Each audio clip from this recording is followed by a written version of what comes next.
Hello, welcome. Super excited to read with you here tonight. And thanks for joining and reading with me as we grow together and continue to dive into The Voice of Knowledge by Don Miguel Ruiz.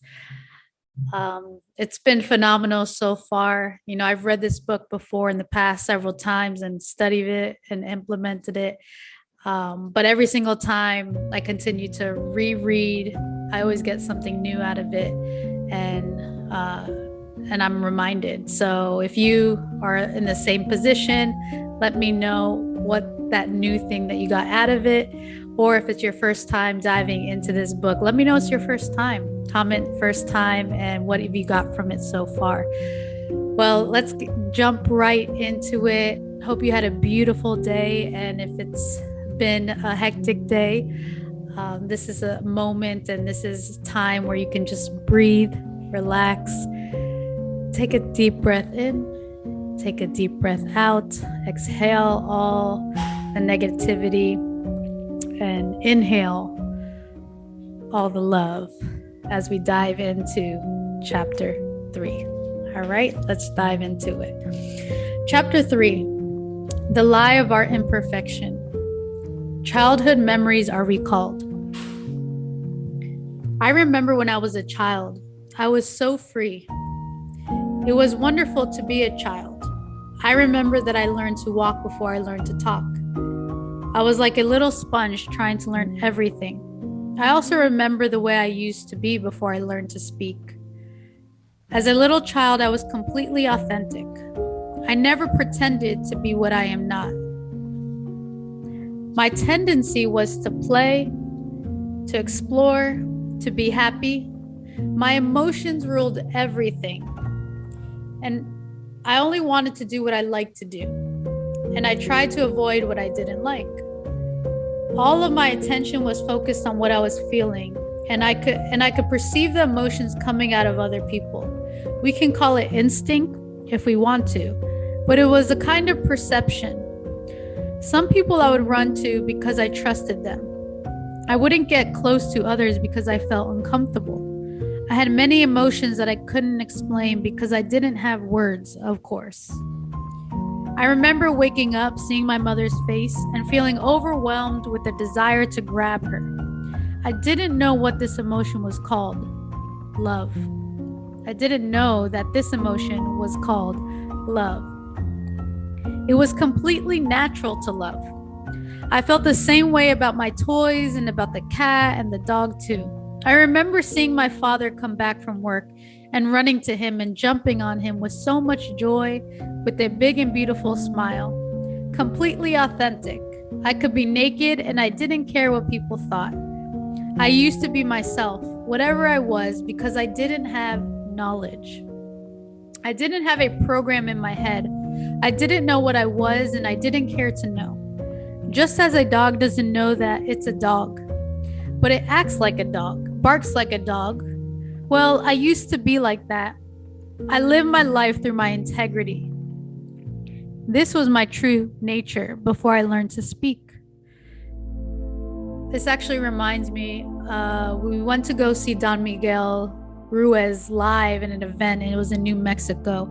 It was about 2 years ago for my birthday. Isabel surprised me because I always wanted to meet Don Miguel and just say thank you and to meet him. And I remember in this event, there wasn't that many people, probably about 40 people or so.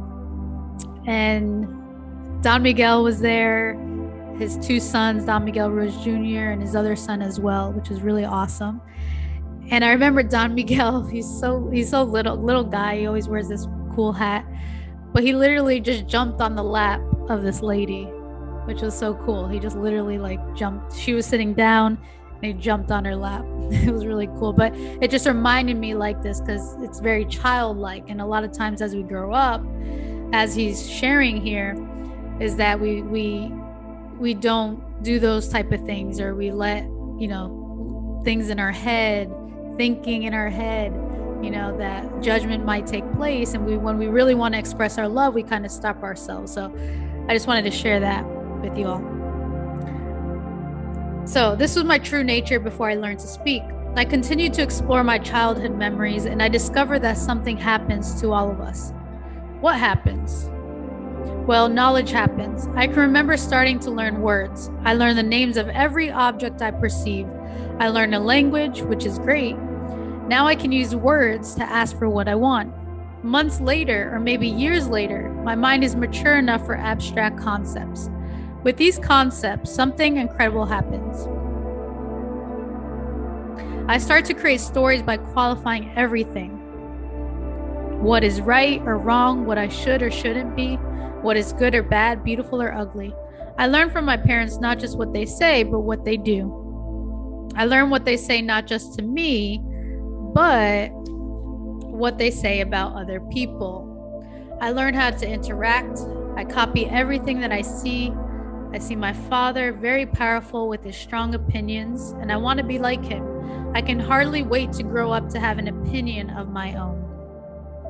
When I finally understand the language, almost everybody begins to tell me what I am. The way I learn about myself is by hearing the opinions of the storytellers around me. My mother creates an image of me based on what she believes I am. She tells me what I am, and I believe her. Then my father tells me what I am, and it's something completely different, but I agree with him too. Of course, each of my brothers and sisters has an opinion of me, and I agree with them. Surely they know more than I do. Even though I'm the one who lives in this physical body, none of this makes sense. But I'm having fun. Can anyone relate? Can I get an amen in the comments? Then I go to school, and the teacher tells me what I am, which is still okay until she tells me the way I should be, but I am not. I agree, and the problem begins in that moment. I hear the teacher say, "Children, you need to work hard to become somebody, to be a success in this life. The world is divided into winners and losers, and you are here to prepare yourself to become a winner. If you work hard, perhaps you will be a lawyer, a doctor, an engineer." My teacher tells me stories about all of the past presidents and what they did when they were children. Of course, all of the heroes are winners. I am a child. I'm innocent. I learned the concept of winner. I agree that I should become a winner, and that's it. That agreement is stored in my memory. At home, I hear my parents say, "Miguel, you have to behave this way to be a good boy," which means that if I don't behave that way, I am not a good boy. They don't say this, but I understand this. You have to do this, and that to be a good boy. Then you will get a reward. And if you are not that way, you will be punished. Oops, I am too small. They are so big. I try to rebel and I fail. They win. I start pretending to be what I am not, to avoid the punishment, but also to get the reward. Y'all, I hope some of y'all I know are getting free from this. All right, I lost my train of thought. Let me get back on here for y'all.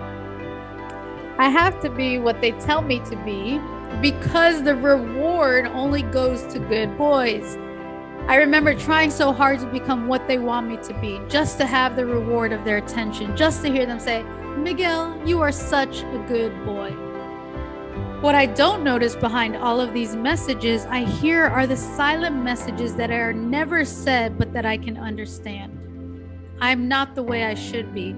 It is not okay to be me. If the message is, "Miguel, you have to work hard to become somebody," that means that right now I am nobody.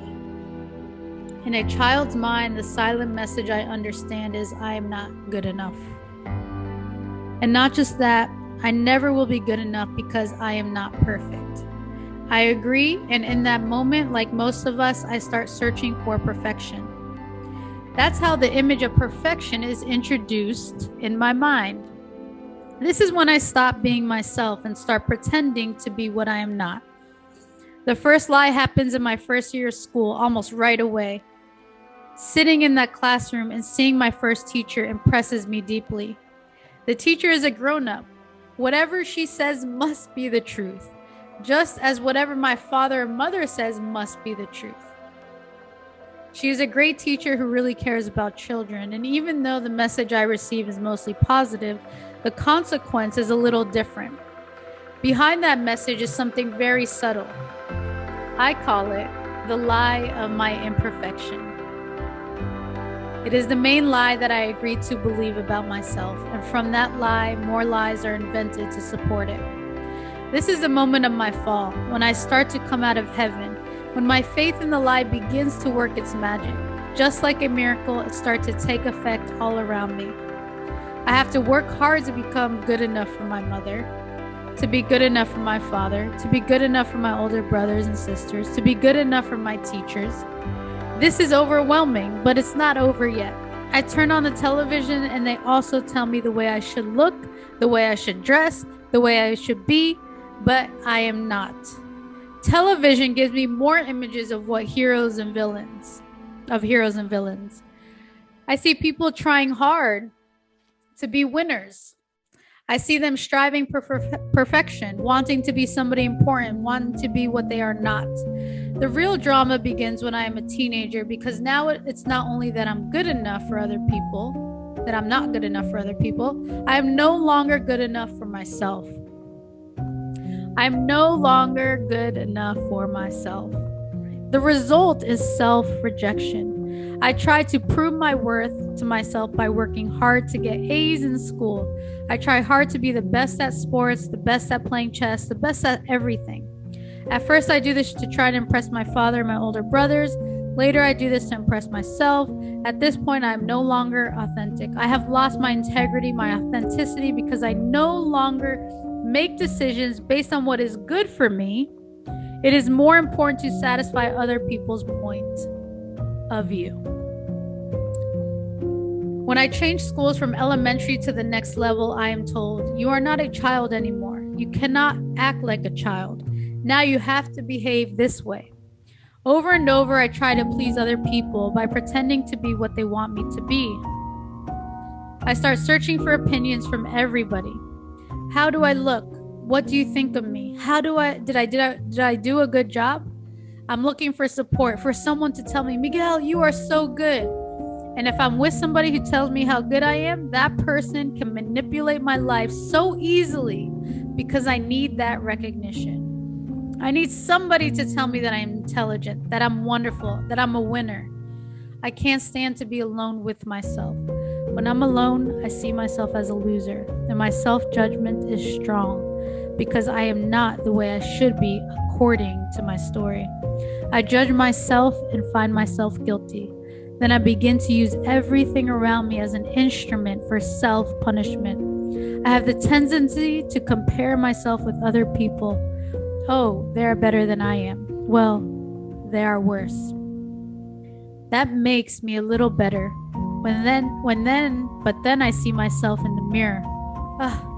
I don't like what I see. I reject myself. Of course I don't love myself. But I pretend that I love myself. With enough practice, I even begin to believe what I pretend.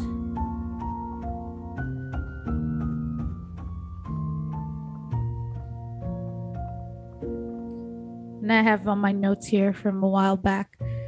Let go. Stop trying to please other people by pretending to be what they want you to be. Later, when I really try to prove myself in society, I become a medical doctor. Does becoming a medical doctor finally make me a winner? No, oh no. There are cardiologists, neurologists, surgeons. Then I become a surgeon, but I'm still not good enough according to my story. I have an image of myself that I believe when I'm alone, and I project different images around other people, depending on what I want them to believe about me. I'm trying to project my images. I have to defend these images. I have to become very intelligent just to cover all of the lies. I keep pretending to be all of those images, and from years and years of practice, I become great. I become a great actor. If I have a broken heart, I tell myself, it doesn't hurt. I don't care. I am lying. I'm pretending. I could almost win an Academy Award for my performance. I could say that the drama of my life begins when I agree that I am not good enough. When I hear my teachers, my family, the television tell me, Miguel, you have to be this way, but I am not. I am searching for appreciation, for acceptance, for love, not knowing that it's just a story.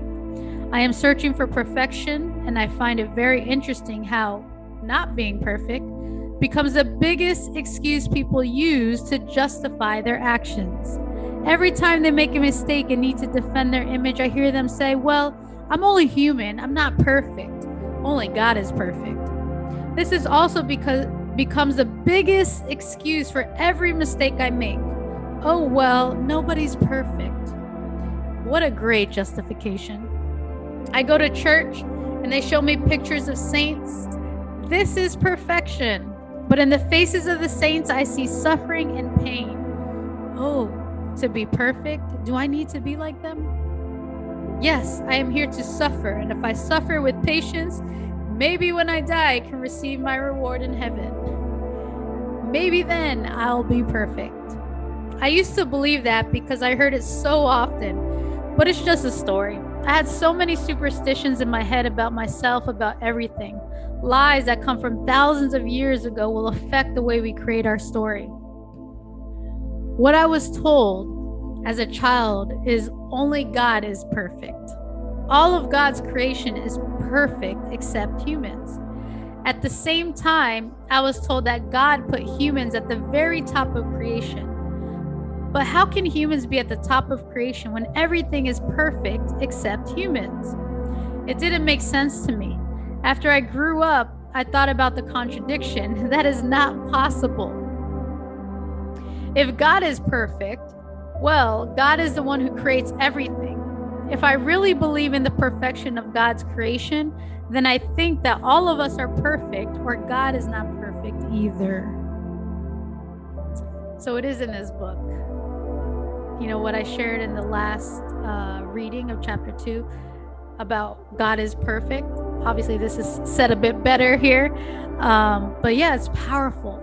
Keep that with you, you know. I love and respect all of God's creation. How can I say, God, you have created billions of people and they are not perfect? For me to say that I'm not perfect or that you are not perfect is the greatest insult to God. From my point of view, if we don't see the perfection, it's because our attention is focused on the lie, on the image of perfection that we can never be. And how many of us give up trying to be the image of perfection, but in giving up, we don't go as warriors. We just accept that we are failures, that we will never make it, and we blame everything outside of us. I didn't make it because nobody helped me, because of this or that or whatever. There are hundreds of excuses, but now the self-judgment is even worse than before. When we are still trying to be perfect, the judgment is there, but it's not as bad as when we give up. Then we try to cover our frustration and say, I'm okay. This is the kind of life I want. But we know that we have failed and we can't hide what we believe from ourselves. Of course, anytime we try to be what we are not, we fail. Anytime we try to be what we are not, we fail. It's so difficult to be what we are not, to pretend to be what we are not. I used to pretend that I was very happy and very strong and very important. Wow. Living that way is truly a deep hell. It's a setup. It's a no-win situation. You can never be what you are not. And that is the main point. You can only be you. And that's it. And you are you right now. And it's effortless. There's no need to justify what we are. There's no need to work hard to become what we are not. We just need to return to our integrity, to the way we were before we learned to speak. Perfect. As little children, we are authentic. When we are hungry, we only want to eat. When we are tired, we just want to rest. Only the present time is real for us. We don't care about the past and we aren't worried about the future. We enjoy life. We want to explore and have fun. Nobody teaches us to be that way. We are born that way. We are born in truth, but we grow up believing in lies. This is the whole drama of humanity, the whole problem with storytellers. One of the biggest lies in the story of humanity is the lie of our imperfection. That lie had a big effect in my own life, and though I tell others not to make assumptions, I have to assume that in one way or another, this happens to all of us. If it's happened to you, if you resonate, you're definitely not alone. Of course, there are differences in the story, but I think the pattern is more or less the same for everyone.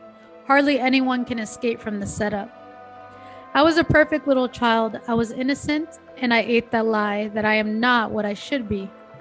I believed that I would have to work hard to become what I should be. This is how I learned to create my story. And because I had faith in the story became truth for me. And the story, even if it is full of lies, it's perfect. It is wonderful and beautiful. The story is not right or wrong or good or bad. It's just a story. That's all.